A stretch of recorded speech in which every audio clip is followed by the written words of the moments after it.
J'ai mis mon casque. Bah pourquoi faire? Pour présenter le journal.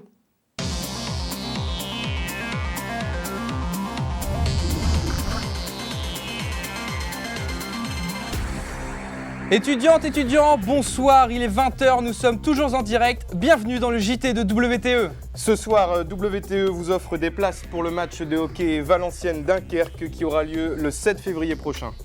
Pour gagner ces places, rendez-vous tout de suite sur notre page Facebook. Les résultats du jeu concours à la fin du journal. Sans transition, les infos décalées.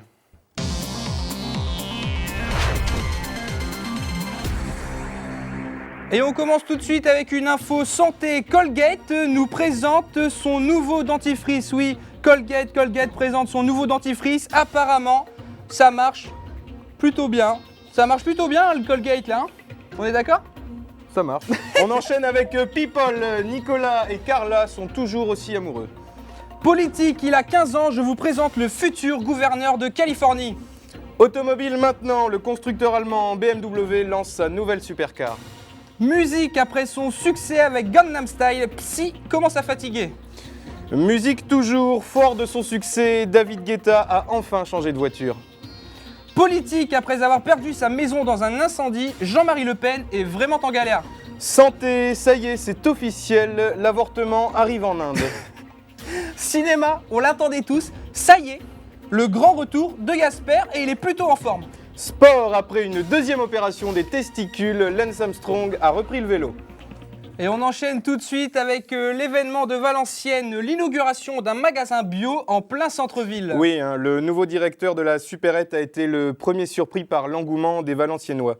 Un sujet de Manuel Thébault et Kevin Loisil. C'est nouveau, c'est bon, c'est bio. Une supérette entièrement dédiée aux produits biologiques s'est ouverte à Valenciennes.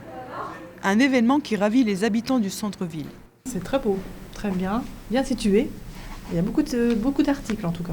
C'est pas mal. Et vous croyez que ça va vous donner envie d'acheter davantage? Oui, je pense. Je pense qu'on va venir souvent. Cette ouverture donne accès au plus grand nombre.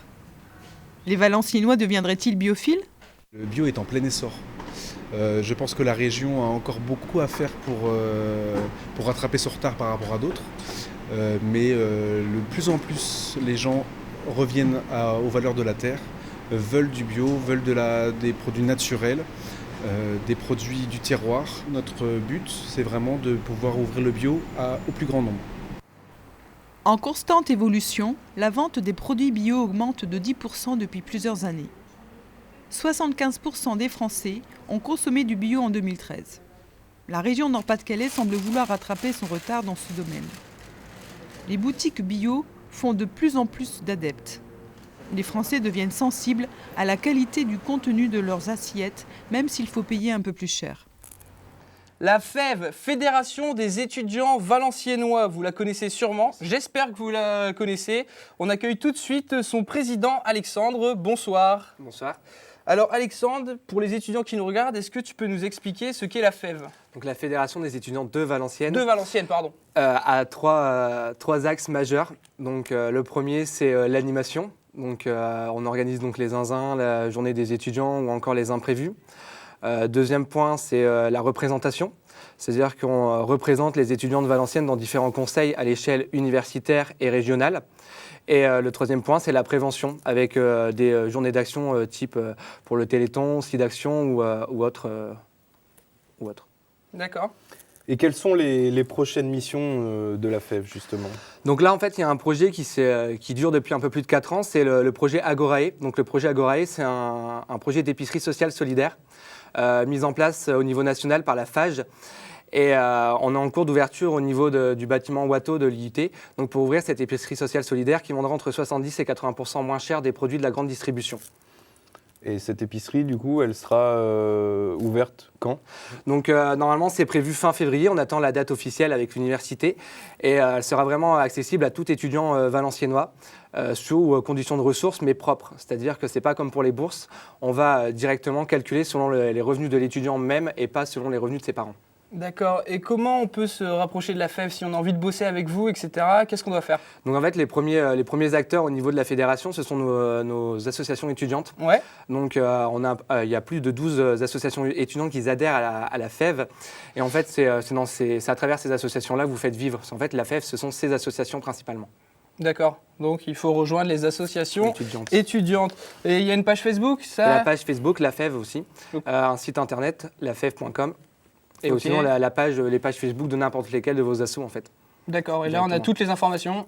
Sur toutes les associations qui adhèrent à la FEV. D'accord. Alexandre, merci d'être venu nous voir sur ce plateau. Bonne continuation. Merci à vous. On enchaîne J-1 avant les 24 heures de l'impro. C'est à la maison de quartier du centre de Valenciennes que ça se passe. Cet événement exceptionnel réunira 10 troupes d'improvisation internationale. Elles s'affronteront de vendredi 19h jusqu'à samedi 22h. Nos journalistes ont suivi Charlie, un étudiant valenciennois qui participe avec la troupe amandinoise CIA, un sujet de Florian Amblard et Marie Mérilou. L'improvisation théâtrale, plus qu'une activité, un sport. Trop bien. C'est la passion de Charlie et de son équipe, la CIA, compagnie d'impro amandinoise. Ça a changé. 20h. Malgré une journée de cours chargée, Charlie va à son entraînement. Petit échauffement, et le coach constitue les deux équipes qui vont s'affronter. En gros, c'est plusieurs petites scénettes pendant environ 1h30 de jeu. Donc des scénettes de 5 à 6 minutes où les improvisateurs ne connaissent pas du tout le thème et ils connaissent 30 secondes avant de monter sur scène. Thème imposé par l'arbitre, coiffeur. Expression du visage ou corporel, tout est exagéré pour le plaisir du public. La victoire en dépend. Ah, c'est pas agréable à voir. Hein. Ah, attendez. Qu'est-ce que vous en pensez du coup? C'est un peu raté, hein. Ce soir, notre étudiant est désigné par les autres comme chef d'équipe. Dès qu'il monte sur une impro, il a tout de suite la petite idée qui vient enrichir l'histoire. Au-delà du jeu, l'improvisation lui a permis d'être plus sûr de lui. Ça aide quoi à mieux parler en public, à parler facilement avec les gens, etc. Prochaine étape, les 24 heures de l'improvisation, dont ils espèrent être champions. Ils sont 4 pour 12 personnages. Ils sont allemands et redéveloppent le théâtre de masques. La troupe Family Floss est actuellement en France. Ils sont comédiens, mimes, metteurs en scène ou encore créateurs de masques. Family Floss transforme les soupirs de mélancolie en éclats de rire. Couverts d'éloges par les critiques, ils étaient à Roubaix ce mercredi pour présenter leur spectacle Hôtel Paradisio. Nous sommes allés à leur rencontre pour vous les faire découvrir. Un sujet de Bettina de Guglielmo et Clément Voyer. Qu'ils soient vieux, jeunes, d'hommes ou de femmes, les masques de la famille Floss ont investi le théâtre du Colisée à Roubaix. Plutôt que de se grimer la face, Maria préfère peigner ses visages aux allures de marionnettes. Cela fera bientôt 1 an que cette jeune Espagnole a rejoint la compagnie berlinoise. Vêtus de leurs masques, ces acteurs deviennent mimes, le temps d'une soirée. Des pièces sans dialogue, notamment basées sur un comique de situation. Il y a beaucoup de travail en amont avant de pouvoir transmettre les émotions avec son corps.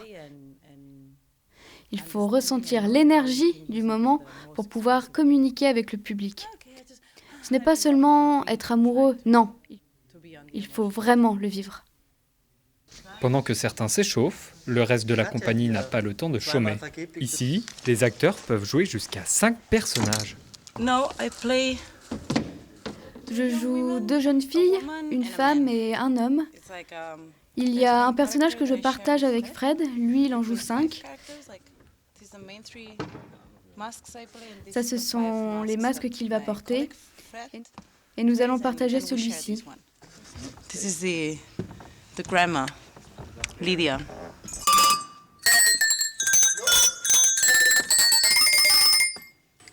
Thomas, auteur de la pièce, met lui aussi la main à la pâte. Je prépare les affaires de mon personnage, le réceptionniste. Hello.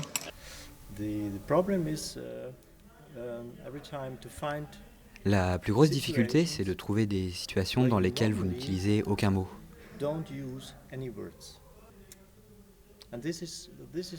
C'est à la fois une contrainte, mais c'est surtout terriblement excitant. La compagnie sera en tournée dans toute la France jusqu'à fin mars. Alors d'ici là, réservez vos places. On enchaîne de suite avec votre rubrique sport.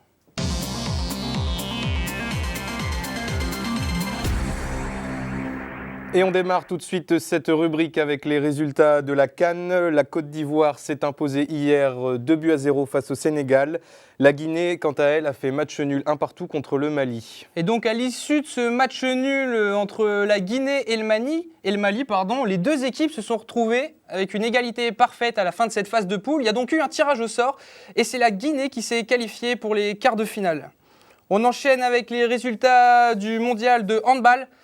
Après leur victoire hier soir face à la Slovénie, 32-23, la France se qualifie donc pour les demi-finales, où elle affrontera l'Espagne demain à 19h, alors que le Qatar affrontera la Pologne. On enchaîne. Pour son tricentenaire, l'Académie d'escrime Vauban de Lille accueille un large public. Compétiteurs, débutants, personnes en situation de handicap, chacun peut venir pratiquer ce sport olympique. Focus aujourd'hui sur Marnie et Hugues, deux adhérents au club, Adrien Laby et Mélanie Guillaume. Sport d'opposition, l'escrime est de plus en plus pratiqué. La preuve à l'Académie Vauban de Lille, où peuvent s'affronter débutants et experts lors de cours d'assaut libre. C'est ce que sont venus faire Hugues et Marnie. Elle, étudiante, pratique en tant que compétitrice. Lui, juriste, est ici pour son loisir. Ses premiers pas sur une piste d'escrime, Marnie les a fait quand elle avait 7 ans. Depuis, elle enchaîne les compétitions. Pour Hugues, c'est plutôt un exutoire. Il n'a d'ailleurs pas encore tout son équipement. Par contre, ce que j'ai pas encore acheté, c'est mon masque. Donc en fait, il faut que j'en trouve un là qui soit vraiment à ma taille. 2 heures d'entraînement intensif 2 fois par semaine, c'est le programme hebdomadaire de la jeune femme. Alors que Hugues révise ses assauts et affronte d'autres débutants, Marnie, elle, a droit à un cours particulier avec son maître d'armes. Ok. C'est mieux ou pas? Hein? C'est mieux ou pas? Ouais, c'est beaucoup mieux. C'est pas un simple coach comme on va avoir dans les cours de PS, d'athlétisme et tout. C'est celui qui nous suit souvent tout au long de notre jeunesse, donc il nous connaît vraiment très bien et qui nous donne des valeurs très importantes sur le fair play, le respect, qui nous apprend aussi à nous maîtriser et puis ça va au-delà de la technique en fait. Apprendre les uns des autres, c'est l'avantage d'une telle diversité dans les niveaux. Conseil, technique, elle favorise l'échange entre les membres du club. Pour nos deux acolytes, le combat est un moyen de se confronter à l'autre ou de ne pas rester sur ses acquis. Tirer contre à loisir, c'est pas du tout cuit, parce que c'est une façon de tirer qui est différente de la technique, c'est plus tactique. Des fois, moi je trouve que c'est plus mental. Merci. Au final, qu'ils soient amateurs ou experts, les valeurs de l'escrime sont les mêmes. Agilité, observation et surtout rapidité. Tout de suite, place à la culture.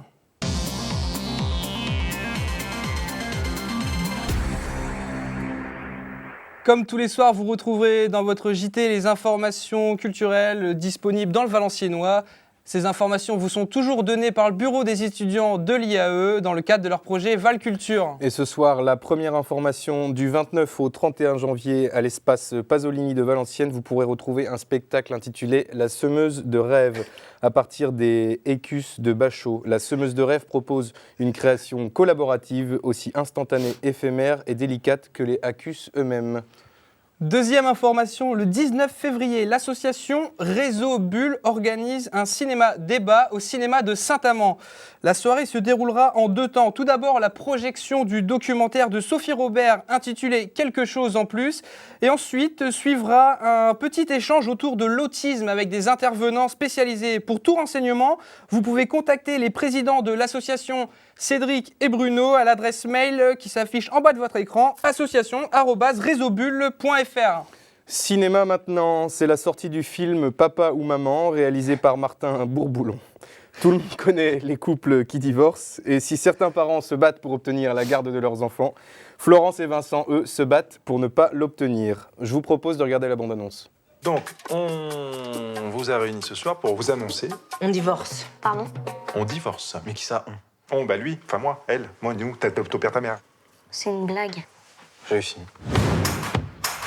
Je je comprends pas. Qui part alors? Moi. Et qui veut la garde des enfants? Lui. Je comprends pas. Soit vous vous mettez d'accord sur vos désaccords, soit ça sera aux enfants de décider. Quoi? Maman, elle m'a dit hier qu'à ma place, elle irait vivre avec toi, papa. T'as dit ça? Papa, il m'a dit que si on n'allait pas vivre avec toi, t'allais te suicider. T'as dit ça? Ah non, j'ai pas dit ça. C'est ça que tu veux? Tu veux la guerre? Non, apparemment c'est toi qui veux la guerre. Ah, moi je veux la guerre. Ah, tu Ça, veux la c'est sûr. guerre? Ah oui, je veux la Ah, guerre. donc tu veux la guerre? Absolument. Tu fais gaffe, hein? Oh, chouchotte. On a des cours, hein?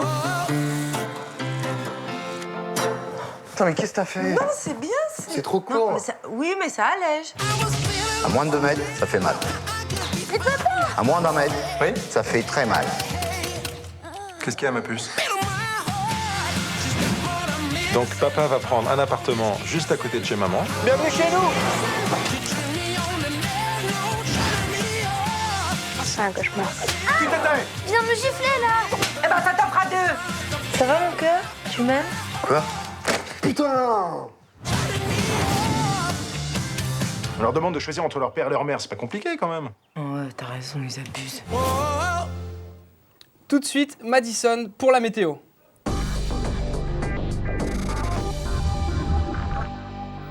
Bonsoir Madison. Bonsoir. Bonsoir les garçons. Alors aujourd'hui, ce jeudi 29 janvier, le temps n'est toujours pas au soleil et au ciel bleu, mais bien à rester chez soi en buvant un gros chocolat chaud.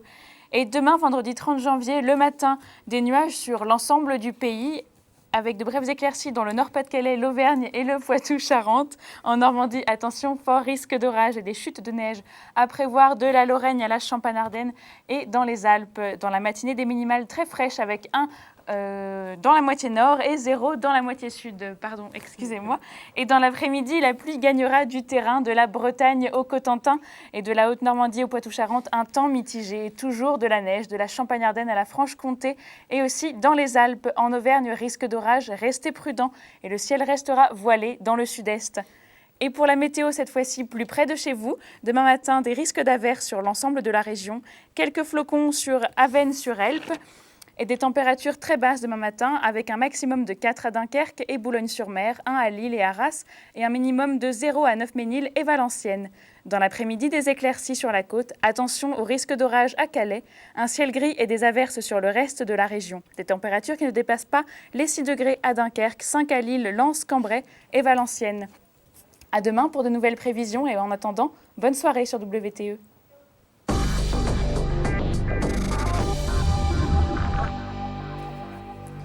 Tout de suite, l'invité du JT.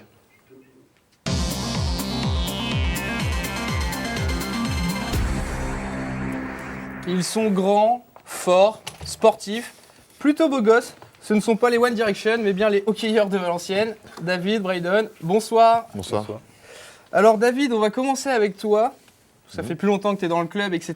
Et on aimerait revenir sur le passé du club. C'est-à-dire qu'en 2004, la patinoire de Valenciennes a brûlé.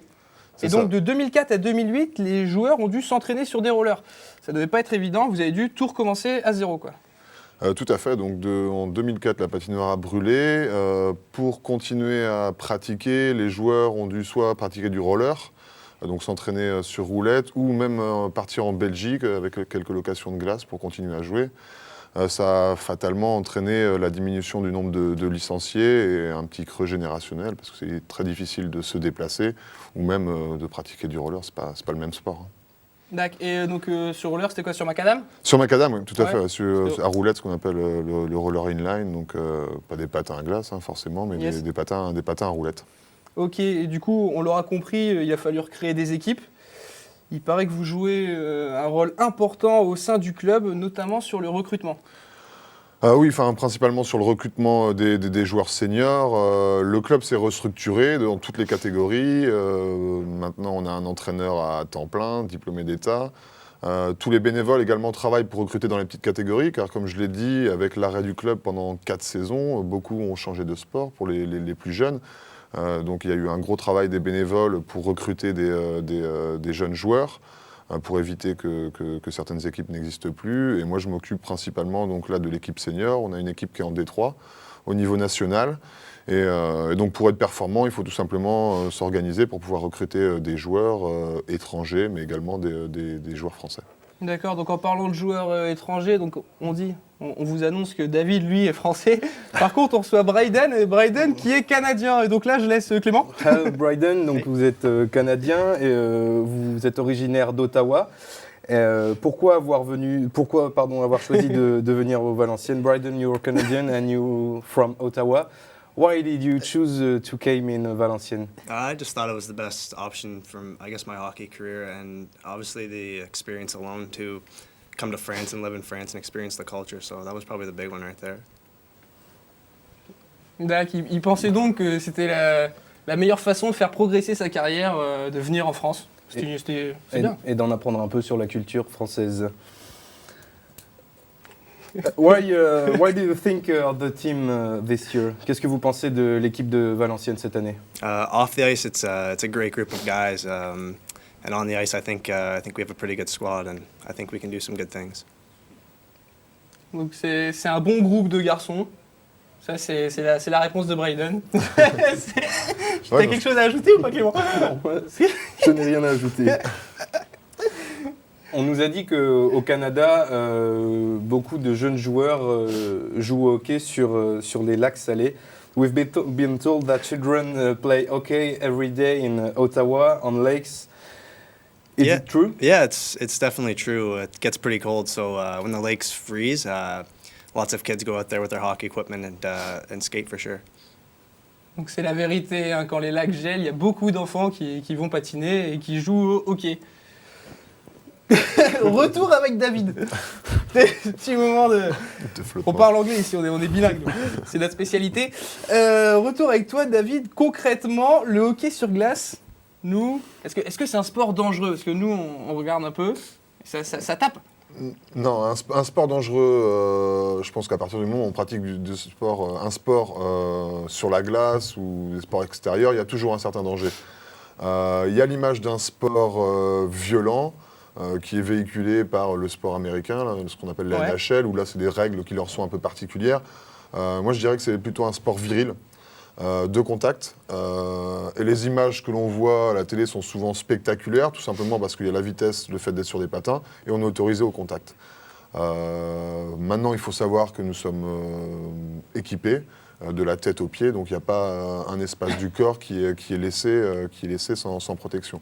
Donc moi je pense sincèrement que c'est beaucoup moins violent que le rugby, dans les impacts et ainsi de suite. D'accord, et du coup la différence, parce que nous on a l'habitude de voir la NHL, c'est la NHL qui est beaucoup médiatisée en France, c'est quoi la différence entre les règles des Américains et vos règles à vous en France? Déjà, pour faire rapide, les patinoires sont plus petites, donc ce qui donne beaucoup plus de contact. La rapidité est plus importante sur des petits espaces. Après, dans le terme de violence, il faut savoir que là, les bagarres sont autorisées.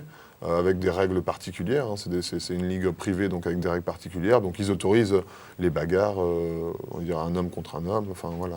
C'est jusqu'à temps qu'il perde son casque, non? C'est jusqu'au moment où un des joueurs pose un genou à terre.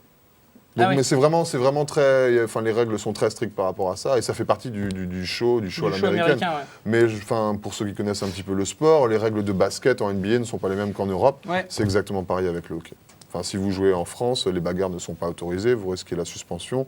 Et même quand vous regardez aux Jeux Olympiques, parce que le hockey est quand même médiatisé pendant les Jeux Olympiques, il n'y a pas de bagarre. Donc, ça ne fait pas partie des règles européennes. Donc, Bryden, donc il y a une différence entre le hockey canadien et le hockey français. There is a difference between French hockey and Canadian hockey. Est-ce que c'est facile pour vous de vous adapter? Is it easy for you to adapt of the French hockey? It was actually a little bit tougher to adapt because it's two different styles of hockey. So the transition was a little tough actually. Ça a été assez difficile de s'adapter pour lui parce que les styles hockey français et hockey canadien sont vraiment différents. What difference? What's the difference? Well, it's just like I said, the style of play is very different. The systems, and that was the biggest transition. En fait, on vous explique. On a notre prof d'anglais en régie qui essaye de nous traduire. On la remercie, elle est super gentille. Et du coup, c'est les styles qui sont très différents. Hein, Clément, on peut dire ça comme ça? Si je peux me permettre d'ajouter tout simplement, vous passez d'un pays, le Canada, qui est c'est le sport national là-bas, à un pays où en France où le hockey quand même reste mineur. Donc l'écart est 10 francs, les infrastructures, l'écart est énorme, les infrastructures sont différentes et la pratique du sport n'est pas la même. D'accord. Et vous avez un statut professionnel à Valenciennes ou Non, semi-professionnel, non. amateur, c'est quoi Nous, pour la plupart, nous sommes amateurs. Il y a certains joueurs, on a des joueurs slovaques qui sont avec nous, donc qui sont indemnisés, mais il n'y a pas de statut professionnel. On espère et on ambitionne de monter dans les années à venir dans la division supérieure pour justement professionnaliser un petit peu le club et avoir des infrastructures meilleures. Et donc vous bossez à côté tous les deux? Lui a la chance d'encore d'être étudiant, comme vous, donc il fait ses études en ligne et moi je travaille, je suis professeur. Bryden, is it easy to study in France? Bryden, est-ce que c'est facile d'étudier en France? I have a lot of time to myself, so to watch my lectures on my laptop and do my assignments kind of in peace, yeah, it's not too difficult. Il a beaucoup de temps pour lui, donc il fait ses cours en ligne en fait. Par correspondance. Bryden étudie, merci Clément. Correspondance. So you're in Valenciennes this year, vous êtes à Valenciennes cette année. Will we see you next year? Est-ce qu'on vous verra l'année prochaine? That's not entirely up to me, but I'd definitely like to come back for another season for sure. C'est pas lui qui choisit, c'est les dirigeants je suppose? Mais ou même ouais, pas? Ouais, il y a tout ça, ouais, je pense qu'il y a les dirigeants. Bon, après, il est arrivé tardivement, donc c'est des choses dont il faut qu'on discute, mais bon, ça... Par contre, lui souhaite rester. Il souhaite rester au club, Bryden. Oui, tout à fait. Et donc, il y a beaucoup de joueurs étrangers, tu disais slovaques. On a cette année 4 joueurs slovaques, un joueur canadien, on a des joueurs belges, mais bon, on ne les considère pas comme étrangers, hein, ils habitent pas loin d'ici. On a reçu un invité hier belge, il se considère étranger à la France. Nous, on les met avec nous, donc ouais, non, c'est tout ce qu'on a, 4 joueurs slovaques et un canadien. Et vous, Français, ça vous apporte quelque chose d'avoir des étrangers dans votre équipe, une autre culture, une autre vision du hockey? Ouais, forcément, dans la mesure où, voilà, au hockey, il y a quand même 5-6 nations qui sont dominantes, le Canada, Finlande, Suède, République tchèque, Slovaquie en font partie, donc c'est des joueurs qui ont un niveau qui est supérieur et qui nous apprennent de tout point de vue, que ce soit tactique ou physique, on apprend forcément de ces joueurs-là. Bryden, is it easy to communicate with the other players of the team? Est-ce que c'est facile de communiquer avec les autres joueurs de Valenciennes? It's not easy. There's only a few guys that speak English like David and a few other players, so it's definitely not easy. Donc c'est pas facile de communiquer parce que dans l'équipe, ils sont que quelques-uns, comme David, à maîtriser l'anglais. On devrait y aller, je pense. Je pense que vous seriez dans le top niveau de la pratique d'anglais de notre équipe, hein, sans aucune. Du coup, on voit le club a même eu la chance d'avoir formé une double championne du monde de hockey sur glace qui joue en ce moment avec l'équipe de France et qui vient de Valenciennes, c'est ça? Et qui vient de Valenciennes, oui, tout à fait. Donc le hockey est également un sport féminin, tout à fait. Donc on a une joueuse qui s'appelle Lara Escudero et qui a été formée à Valenciennes. Qui maintenant, il me semble, joue à Cergy, qui fait partie des meilleurs pointeurs, des meilleurs scoreurs de la Ligue et qui joue en équipe de France. Ouais. D'accord, son nom, on va peut-être dire son nom quand même pour lui faire un coucou. Lara Escudero. Lara Escudero, on t'embrasse. Bryden, est-ce que c'est votre rêve de devenir joueur professionnel? Is it your dream to become a professional player? Yeah, of course. Since I was young, I've obviously wanted. That's been the goal, so... if I can work my way up, that would be great, but I'm having a great time right now, so. Donc bien sûr, c'est son objectif et il espère pouvoir gravir les échelons. Gravir les échelons. Le match de la semaine prochaine, donc face à Dunkerque. Face à Dunkerque, ouais. Il nous reste 2 matchs à domicile à jouer avant les playoffs. Enfin, ça, le hockey, notre division, c'est une poule principale et ensuite des playoffs. Pour être en playoffs, il faut être dans les 4 premiers. Pour l'instant, nous sommes 4e avec une bonne chance de faire les playoffs. Il nous reste encore 2 matchs à jouer, donc la semaine prochaine et le 21 février, si je ne me trompe. Oui, parce que vous avez quelques points d'avance là sur le 5e. On a quelques points d'avance, ouais, il y a 2 groupes, quoi. Il y a les 4 premiers et les 4 derniers. C'est ça. Et Dunkerque est combien? Et Dunkerque est juste derrière nous, 5e. Donc une victoire face à Dunkerque nous si vous gagnez contre Dunkerque, c'est playoff. Tout à fait. Ok, et après les playoffs, c'est combien de matchs du coup? Après les playoffs, c'est en élimination directe face au premier, si on finit 4e, face au premier de la poule A. C'est des tirs croisés et c'est playoff, 16e de finale, 8e de finale et après ça se passe en quart et finale. Et l'objectif du club, c'est de monter en D2? Cette année, ça va être compliqué, je pense, Ouais. en étant sincère et réaliste. Je pense qu'avec l'infrastructure qu'il y a à Valenciennes, on n'en a pas forcément parlé, il y a énormément de spectateurs. On est suivi en moyenne cette année par 900 000 spectateurs.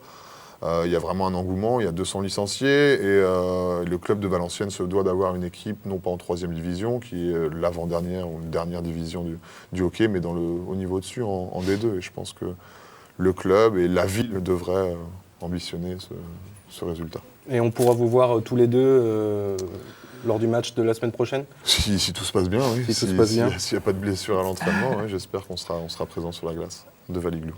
Messieurs, merci d'être venus nous voir ce soir. Merci à vous. Bryden, thank you. No problem. On remercie le photographe officiel des Diables Rouges, Luc Ozou. Vous avez pu voir les photos. On remercie aussi Caroline, notre prof d'anglais, qui nous a fait la traduction. Sinon, je pense qu'on aurait été un peu en difficulté. Très en difficulté. Merci beaucoup. Tout de suite après le JT, vous retrouvez votre web-série Un canapé pour deux. Et après, un petit documentaire, un long documentaire, même exceptionnel, sur André de Peretti. Et les gagnants de notre jeu concours, leur nom s'affiche en bas. Donc je vois pas très bien. Il y a Quentin Wibo, Léa Bino, Vincent Wibo. Hop, c'est parti. J'espère que vous avez vu. Ce fut furtif. Quant à nous, on se retrouve demain, même lieu, même heure. Bonne soirée. Et l'invité de demain, Superman. Ciao!